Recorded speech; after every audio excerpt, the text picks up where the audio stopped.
Hi, thank you for having us and thank you for inviting us. I'm joined by Macko. He is the founder of Stok, and he'll talk a little bit more about that. Lindsay Graham, she is a behavioral scientist at CBRE. And then David Pogue, who is the former global director of corporate responsibility at CBRE. Before we get started, first, if each of you could tell me sort of how you occupy the space of sort of healthy buildings, or sort of what your role is within this field. So starting with you, Matt. Sure. So I work for a company, I founded a company 12 years ago called Stok. Stok is a consulting firm that's primarily focused on optimizing the built environment for two main purposes. One is carbon and reducing it. As many of you may know, carbon is a large part of our built environment. But the second and emerging and probably more important place for the folks in this room is the health of the occupants that are within those buildings. And so our firm is focused in sustainability, engineering, and construction management, and working with a lot of the big firms down in the South Bay here. Hi, I'm Lindsay Graham. I'm a personality and social psychologist at the Center for the Built Environment at UC Berkeley. And essentially, we're a research consortium that is connected with industry partners to explore how we can enhance built space for occupants. There, I lead a group of research called the Psychology of Space, where we look at the relationships that people have with their environments and how we can adjust our environments to improve occupant well-being, happiness, fit for whatever it is that you're trying to accomplish in that environment. I'm Dave Pogue, and I will tell you that the best way to get well and happy is to retire. But prior to that, I spent a 45-year career in commercial real estate. The last 22 years, I was with CBRE. For those of you who aren't familiar with CBRE, CBRE is the world's largest real estate services company, 80,000 employees, Fortune 250, and we do all sorts of real estate services, property management, facilities management, and the like. My last 10 years at the company, I was split. Part of it, I was the global director of sustainability. And then the last 5 years, I was the global director of corporate responsibility, where we brought sustainability and combined that with the other functions, both internally and externally. I had a great career in looking at lots and lots of buildings, and we'll talk about that as we go forward today. Okay. So a quick question for the audience. Who here understands the concept of a healthy building? Like if I say what a healthy building is. We have a couple of people, but not a lot. Okay, so then my first question to the panelists, and Lindsay, we'll start with you first. How do you define a healthy building? So I think one of the biggest issues when trying to understand what a healthy building really is thinking of what does health mean, both globally, but then also for the specific occupants that are within that space.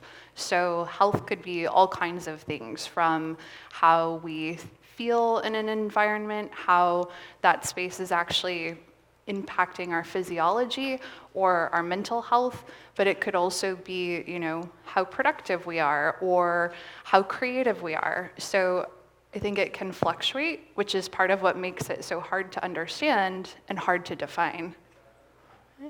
And then going from the more practical aspect, so David, since you've seen so many buildings, how would you define a healthy building? Well, I noticed about 25 people thought they knew the definition of a healthy building. I bet there are 25 definitions that you have, just to make your point as well. The industry is working toward that because the industry about 10, 15 years ago began trying to think about what is a sustainable building. And we started working just with energy, and we thought if we had an energy efficient building, an Energy Star labeled building, that was a sustainable building. The market then began to tell us that we needed to be more broad in our thinking, and so we began doing LEED certification, that most of you are familiar with as well, where it was a much more holistic. So the building now, to be sustainable, has to be holistic in what it does. It was around energy management, but also around waste and clean cleaning practices and the like. But then the building industry began to also understand that that's really not it either, because to truly be a sustainable and healthy building, it needs to focus also on aspects of what matters for the occupants. And so we really went from a concept of saying that a high-performance building is really one that produces high-performance people. And so there's been a lot of thinking, a lot of work over the last decade of trying to begin to find definitions. And there are some protocols. Obviously, the Delos WELL certification was one of the first that came on. CBRE got the first WELL certification in our world headquarters building in Los Angeles about 5 years ago. And so there's some practice points that you can follow there, and I think they're really good. But there's also some aspects that are difficult to get for most buildings, and so now there's things like Fitwell and some other things. So the industry is beginning to define a way that you can label a building so that the industry large or people coming in can begin to understand that that is in fact a healthy building. But the issue is complex.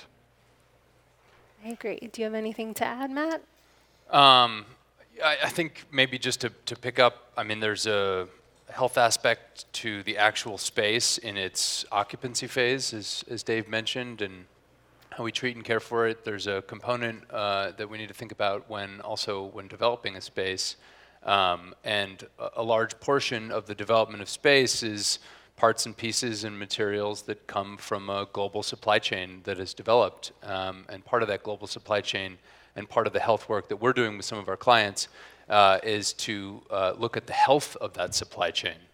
And for most of our clients currently, that is a risk-reducing type of activity, while as most of those same groups are focused in their own spaces on this idea of optimizing around health, optimizing around their people, whatnot.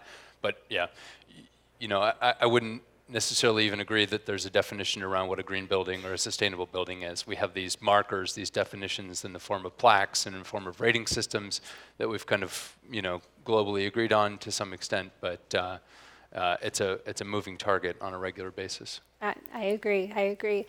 So what you brought up a good point there about how, you have some people that when they're developing building, it's really more of a risk management. So you're trying to make sure that your building isn't dangerous to people.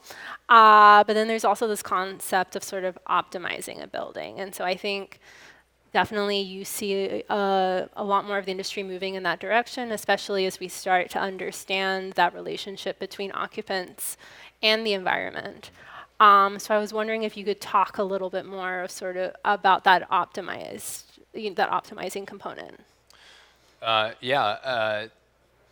There's no doubt that most of the optimization, as I mentioned, is happening currently in a kind of occupancy phase to a building, right? When people are in the building, they're performing their daily tasks, and that idea of using health and the aspects of health as metrics, really, to understand much of what we've been talking about today around the cognitive performance of people.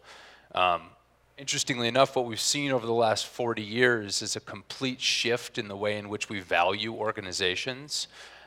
We've shifted from a society that was largely made up of value based off of physical things, property, plant, and equipment, fixed assets on a balance sheet, and that has actually completely inversed in the last 40 years to a place where now most of our value is being derived from intellectual capital.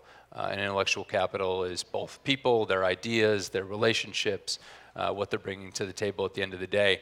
So it's no surprise to me that much of the shift has been around how do I capture more and more of that value, knowing that that's how public markets and that's how people are coming to understand the value of an organization. I agree. And so I want to touch on this a little bit more, and first from a research perspective. So when we talk about optimizing buildings, where is the research going in terms of optimizing it for the occupants? Yeah, so what's really interesting about that is if we kind of look at the history of how we have assessed whether or not a building is working, especially from the occupant's perspective, a lot of what we've talked about is this causing harm? And then is this satisfactory? And so it's not really gone beyond that. in many ways. But I think that what we see, especially with different certification systems coming out, and now that we have so much technology and progression towards how we can optimize, we're also starting to see nudges towards really measuring and assessing spaces as well as the people within them in a way to see how can space support them beyond just satisfaction, but to actually be flourishing and thriving within those environments, which is something that's kind of relatively new. And it's interesting that it's new, but it's pushing beyond that, and that's where we do see sort of research going, thankfully. I'd like to add something on the research side. Again, as I said, we have a very large portfolio of managed properties. We were beginning to get our clients interested in moving forward on things like energy efficiency around 2008, 2009. People were making some changes, but we thought it was important for us to try to determine if that mattered. Other than some energy savings, does it really matter on things like rental rates and occupancies of office buildings? Specifically then, do people care? And so we looked at 10 markets where we had about 160 buildings that had an Energy Star label. This goes back to 2009 and research we did with Dr. Norm Miller at the University of San Diego. And what we determined by comparing those buildings to the rest of the building set, and this was using CBRE market data, we determined that broadly and across these 10 markets that it did matter, that it improved rental rates and it improved occupancy. And it was one of the first kind of measuring economic points that said, yes, this is good for the environment and good for your small building, but it's also good for your market price and occupancy. That survey, though, also we did something else. In that survey, we surveyed about 3,000 of our tenants. And we asked those tenants if it mattered to them. And not only did it matter, but how much it mattered. And 55%, and you can go back, it's still out there, it floats around in the ether somewhere, 55% of the occupants who responded to us said, yes, it matters. It matters to us to be in this kind of a building. And they gave us a percentage of 1 to 5%. And they also had told us some information about their salaries, because we had asked them a bunch of questions. So from all that data, we were able to determine that being in a sustainable building helped them by the tune of about $25 per square foot. So it was a huge economic benefit to the occupant. And we thought we had hit the Holy Grail, because that's what it's about. You can save 30 cents a square foot in energy, and that's important. But if you can save $25 a square foot, that's almost your rent. And so we published this, and we promoted this at Greenbuild. We had a presentation at Greenbuild 2009. The market said, great, thank you so much on this market data, but this productivity stuff, we're not ready to go there. You haven't really proven the point. It's not double blind. You don't even know who responded to the survey, et cetera, et cetera. And so frankly, we got slammed by the market. So we kind of put our tail between our legs and we put that survey away. We continued to look at the economics over a 4-year period, and the data continued to be consistent. So we thought that was good. About 3 years ago, Harvard, Dr. Joe Allen has done some research that you ought to look at as well on cognitive outcomes on CO2 levels. And he put some people in a room for a couple of weeks, manipulated the airflow, tested them on cognitive matters, and the outcome was spectacular. But again, got some brickbats because it was controlled. So we helped Dr. Allen. We provided 6 of the 10 buildings. We did 2 buildings in 5 studies, 1 good, 1 bad. We did the same kind of study, and we came out with the same results. Not quite as dramatic, but still demonstrated that there was a significant outcome to positive cognitive outcome in a better building. And not only were they able to say that, but they were able to put an economic benefit too. It was $6,500 per person. So all of a sudden, we're beginning to see the economics of healthy. $6,500 a person to an employer becomes a big deal. Well, they didn't get brickbats. They got on a variety of newscasts and Bloomberg and all the rest, because it was Harvard. But we went back and pulled out our study. We looked at ours at $25 a foot. We put it into a per person basis and moved it forward for 7 or 8 years. And the number that we came up with was $6,500. So the point of the story is, when we can show the economic benefits of it, then health and wellness becomes a more important aspect. And buildings will begin, particularly tenants will begin to demand, and then buildings will respond. I want to touch on that economic benefit a little bit more, because Matt, you have co-authored a report that basically makes an economic case for high performance. Yeah, I was not wanting to self-promote necessarily that work. I just did. Following Dave's great description, but that. So the report's called The Financial Case for High Performance Buildings, and one of the reasons why some of the reasons why that report and his past experiences got some flack was because people had their special conditions. Oh, that's not relevant to me, or oh, you did it in Boston versus where my office is, here, and it's a different type of space, and my people cost more, and all these other issues, right? So what we did is we took the existing research out there, much of what Dave has talked about, the Harvard research, along with 470 other pieces of research that we have identified that speak to this issue around health benefits and cognitive benefits around healthy space. Boiled it down to 60 that speak specifically to productivity, retention, and health outcomes in space. And what we did was we went to HUD, or not HUD, but the Bureau of Labor Statistics and whatnot, and grabbed the most prototypical average company, average building size, average density, average salaries, everything, and said we're just going to totally normalize this, knowing that everyone's going to be different. And then we cut all the statistics that we'd found in those 60 studies by about 80% and said, okay, you may not believe that your people are 10% more productive by sitting next to a window or having a plant on their desk or improving the air quality like the Harvard study looked at, but let's just assume that some of those things are potentially possible at a price premium of 10% more than what you're currently spending on designing and building space, and let's look at those outcomes. And the fact is that people cost a lot of money to an organization. They tend to be around 80% of the total cost of an organization. They're even more in some of the organizations around here where people get paid a lot. And basically, when you take that $6,500 per person number and you take it over 10 years at an average company level and add that $20 a square foot cost premium in the beginning of it, you get a net present value of $23,584 per person, today's money, for making small incremental improvements to the health outcomes, reducing sick days by only 1 day. Average person spends 4 days out of the office. We want to get that number to 3. And the productivity outcomes, increasing folks' productivity by about 3% in comparison to the studies that are looking average of about 10% productivity enhancements. And retention. Retention's a big one. 90 to 200% of a person's salary is spent on retraining, rehiring, managers' costs, lost time, productivity, you name it. And so we took conservative estimates there and said, what if we could make a 5% ding in our retention rates as a result of having healthier, better spaces? And as a result, we found that $23,000 number on a net present value basis. On a building level, that equals $129 a square foot.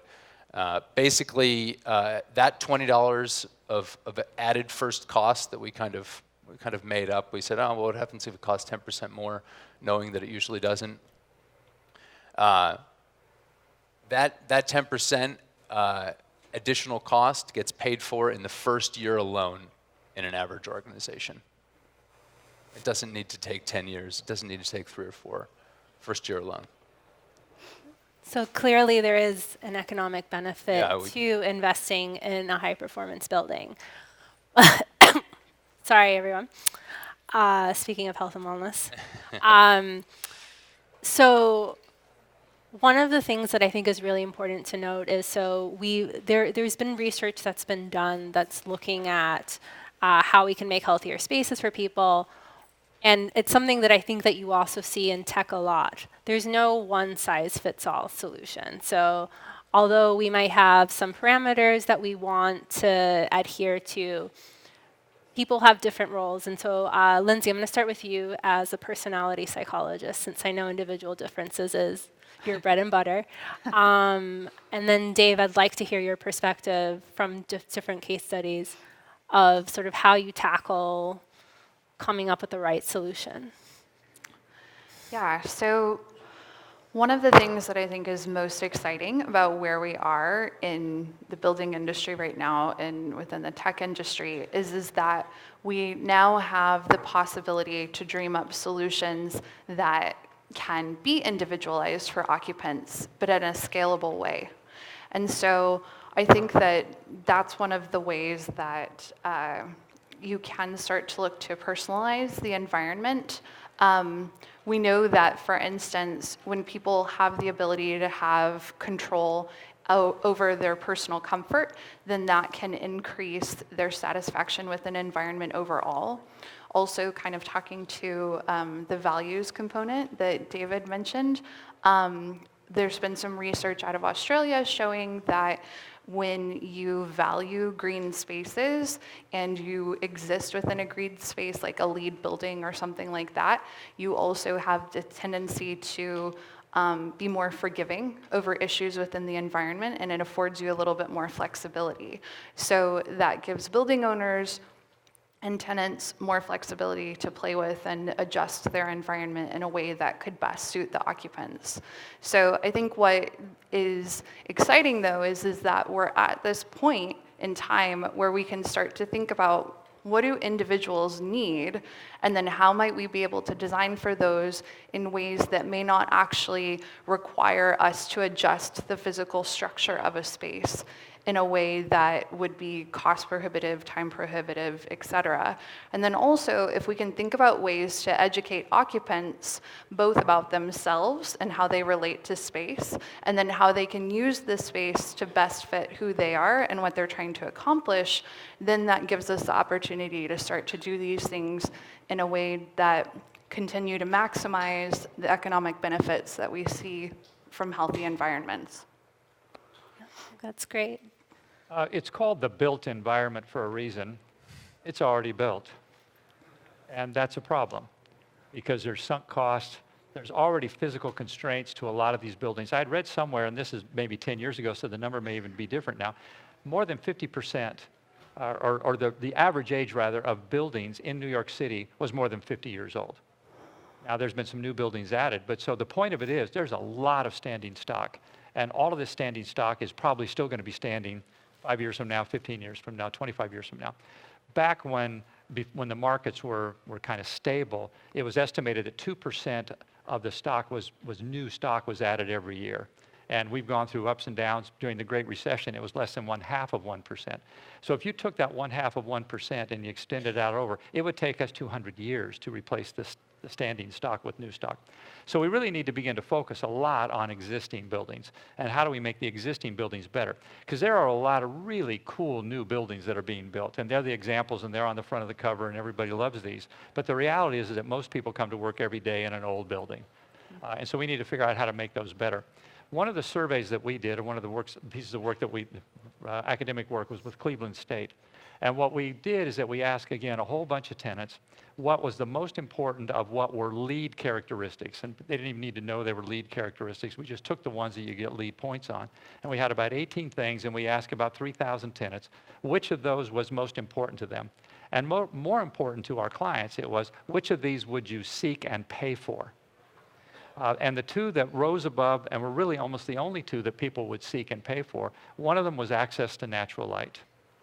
And the second was improved indoor air quality. And indoor air quality was some of the matters that you talked about. It's having individual thermostat control, it's having better air, it's having better CO2, it's having better warmth and the like. But better air control, or better air quality overall, and indoor air and access to natural light were the two most. And then the other thing that we found, that was not a LEED thing, but it was really about ergonomics. It was about motion and movement. It's about the sit-stand desks and about more flexibility and the like. So what we've come to the conclusion is that basically if you can improve the indoor lighting, access to, or if you can improve the indoor air quality with a variety of things, and there's technology for both of those, and if you can improve the ergonomics, you're going to improve the outcome of most existing buildings without doing a whole bunch of fringe esoteric things. That's where the bulk of the dollars are. The bulk of the bang is. Yep. And you brought up the aspect of technology. So obviously, as you mentioned, we can't change existing buildings. And so it's really improving what's inside of that building. And so you touched upon sit-stand desks. as one technology that's being used right now to to optimize a built space. Can you guys discuss any other sort of emerging technologies that you see out there, things that maybe haven't worked as well versus things that have worked? I got one that I really love. Dynamic glass. Folks haven't heard of dynamic glass. It's glass that changes its tint levels as you may drive around urban cities and certainly locations down here as well. You'll see buildings and most of the blinds are pulled down during the day while people shade themselves from the direct rays of the sun. And that also reduces significantly the amount of natural light and the benefit associated with that natural light during the day. But what dynamic glazing does is basically tints slightly, reduces the harmful heat-based content of that light and lets the rest of it in. It's a technology I see continuing to be a real dominant force, especially as it gets to scale. I guess I can speak to some other sorts of technologies too that we've seen in the market. Some dealing with, for instance, thermal comfort. There's a product called Comfy that's out there, as well as a firm, Kieran Timberlake, has developed an application called Roast, where essentially what these programs try to do is they try to understand how the occupants are feeling in the moment, and then use that information to be fed back to the building system or the building operator, so that then they can make decisions about how to adjust the environment to suit everybody within it.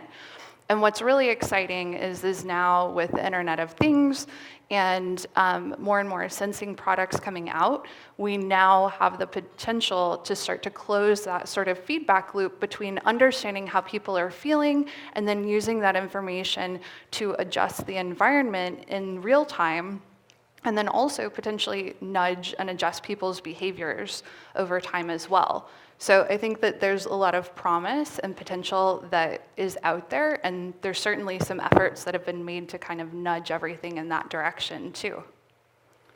I had the opportunity to walk around a little and see some of the technology. I saw the people with the little helmets on and VR things and stuff. I will tell you that by and large, technology scares the hell out of the building industry.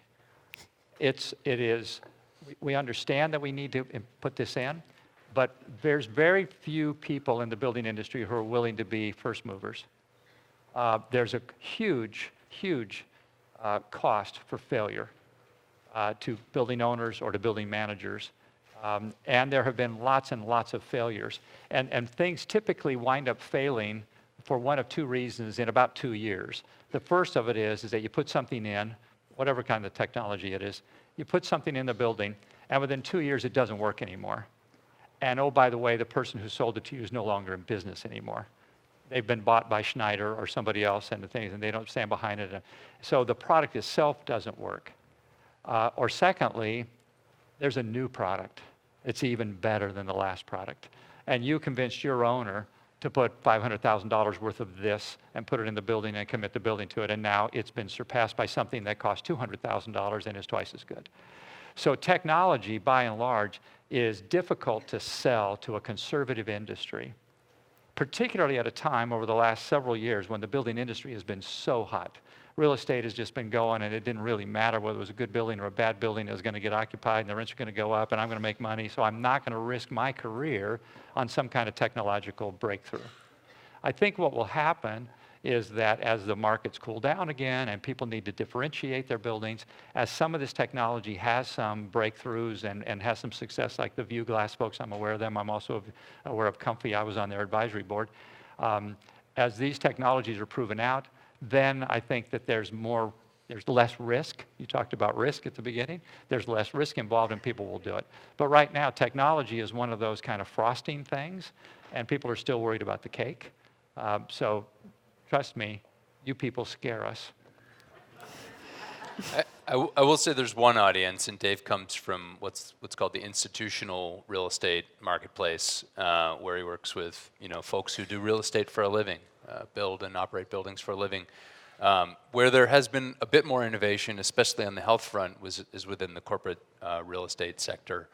So this is all the large corporations around the world who own their real estate and or lease their real estate, but typically have long time frames to that, and they could be lessors within or lessees within a building, within a large institutional asset. But more and more, they're going off on their own, and they're creating their own destiny, knowing that this idea of optimizing people has become such a significant part of the way in which they expect to do business in the future. The one, I think, major hurdle there that still is a challenge for technology is that at the end of the day, this is about affecting people and their jobs, and then understanding maybe how to do it better in the future and whatnot. But getting that data on people from an organization, whether it's anonymized or not, is an incredibly large uphill battle that it really just sometimes sucks a little bit of the innovation out of the space. And people are already worried about some of the technologies that have started to go into space, not necessarily on the health and wellness front, but basically software and hardware technologies that measure people as they move around space to understand how they use spaces, and whether a conference room that they booked is actually just sitting unoccupied or not, right? Because their meeting's over or something like that. So that technology is starting to emerge, and people are already knowing it's anonymous, and it is still concerned about something like that. So I think we have a little ways to go, but most of the innovation, I would say, in this kind of healthy buildings world is happening in corporate real estate. That's Go to a Google campus. 2/3 you could probably work at a Google campus. Yeah, so you actually brought up a great point, and I wanted to touch upon that with Lindsay. You had brought up like comfy, obviously, and collecting metrics on people, and then obviously monitoring people within the space. So there is that privacy component and sort of how that data is being used. Is it being used by the employer, to potentially track some sort of metric that could, impact employees? So can you guys think of any ways that sort of as somebody who's developing this technology things that they should be considering as they develop their product to maybe help ease some of those concerns? Well, I think one of the things to remember is that people are incredibly adaptive. So they're going to adjust to whatever is in that environment, whether it's something that's positive for them or something that's harmful to them. We adjust and we adapt to even harmful things within our space, and we ignore them and we can overlook them, which then puts more responsibility on those of us who are creating those sorts of technologies to also be mindful and ethical about how we are collecting that information and storing that information about people. I think that there's all kinds of things sort of psychologically too to consider with the occupant of, trying to create these systems that are as unobtrusive as possible, but that also afford as much control as possible to that person so that they can still have the choice and decision of how they want to opt into those technologies, as well as what they want to do with their own data as well. That's a great point. So I want to make sure we leave enough time if you guys have any questions. So I don't know if anybody in the audience has any questions for the panelists. Feel free to move forward. If not, okay. Oh, yes. We heard about productivity, but have you measured happiness from employees or productivity Okay. I think the stat on whether people are content with their real estate space is like at 25% or lower. It's pretty abysmal. I think that it's even less. It's in the teens for people who would be proud to bring a coworker, a family member, or a friend to their space. So there's a uphill journey for the real estate industry. I'm sure we had much higher numbers in our properties. Shocked to hear that. Yeah. Lindsay, do you have anything to add from your research? Just that we really do see low levels of satisfaction or happiness with certain aspects of space. There's certain components like acoustics and thermal comfort that tend to consistently be bad. And there's a lot of room still for research to try to understand why that is. And what exactly, constitutes happiness within a space, I think, is also a question that is still largely undefined, because, just like productivity or well-being or all of these other metrics, they can be a ton of different things. And so it's trying to hone in on what about happiness, or what should we be happy with space, or more importantly, what aspects of being content or satisfied or happy with our environment can help maximize our overall experience. I think that's a great point. I have a question over here. Hold on. Yeah. Okay, I'm just curious as to how often, or if the Indigenous experience in buildings is factored into what is considered a sustainable or healthy building. In this land here, it's 5,000 years old, and you've had tribal knowledge that has walked across these grounds. And how often do people use that intelligence about what was a safe and healthy environment? Because their building was the land, that was their environment. So that's my question. How often does that factor into research? So I actually think Carolina might have some interesting answers to this question too, but I can say what I know about the different ways that we've been thinking about how do we maximize health and safety and well-being, et cetera, within space, is looking to those avenues of past knowledge, past research, actually hearing from occupants themselves. But then when these certification systems get developed like they're using those bits of information, that evidence that's been collected scientifically, to try to help inform how those standards are being built. So it's not that they're being built based on, oh, this is what we think might be true.